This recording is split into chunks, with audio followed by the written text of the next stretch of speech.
हरे कृष्णा।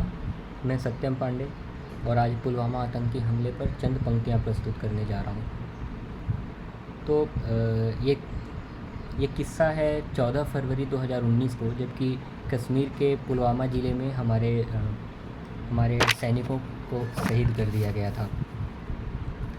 तो उस वक्त मैं बहुत भावुक हुआ था। मुझे अपनी वेदनाओं को प्रकट करने का कोई मौका नहीं मिला था। मैं किसी से बोल नहीं पा रहा था, मैं वो दुख जाहिर नहीं कर पा रहा था। तो मेरा साथ दिया मेरे इन कलम और कोरे कागज़ों ने।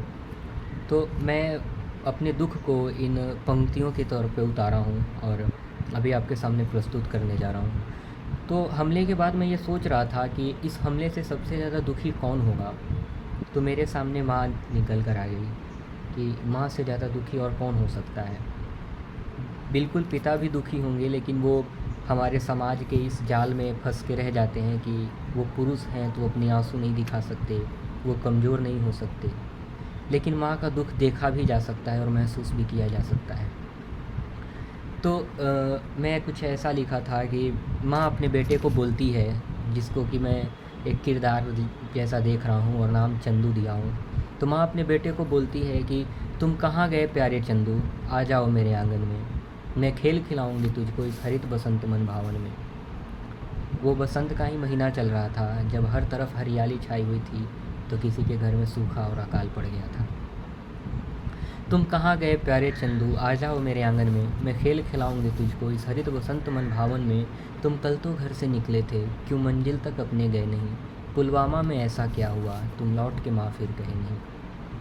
तुम लौट के आ जाओ चंदू, तेरी माँ तुझे बुलाई है, मेरी खबर तुझे होती कहाँ, भारत माँ भी रो आई है। भारत की हर वो गलियाँ जहाँ से तुम कभी गुजरे थे, सोनू सुबह में घूमा था, बोला था माँ सब रो रहे थे।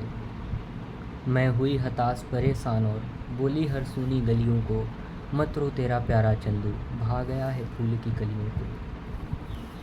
खुशनसीब हैं वो कच्ची कलियाँ जो चंदू से यूँ लिपटी हैं। हे चंदू तू धन्य है, तेरे पीछे दुनिया रो रही है। क्या कहा जिहाद, क्या कहा इस्लाम, कोई तो मुझको समझाओ। मेरा चंदू मुझे वापस कर दो, इस बूढ़ी को ना तरसाओ, इस बूढ़ी को ना तरसाओ।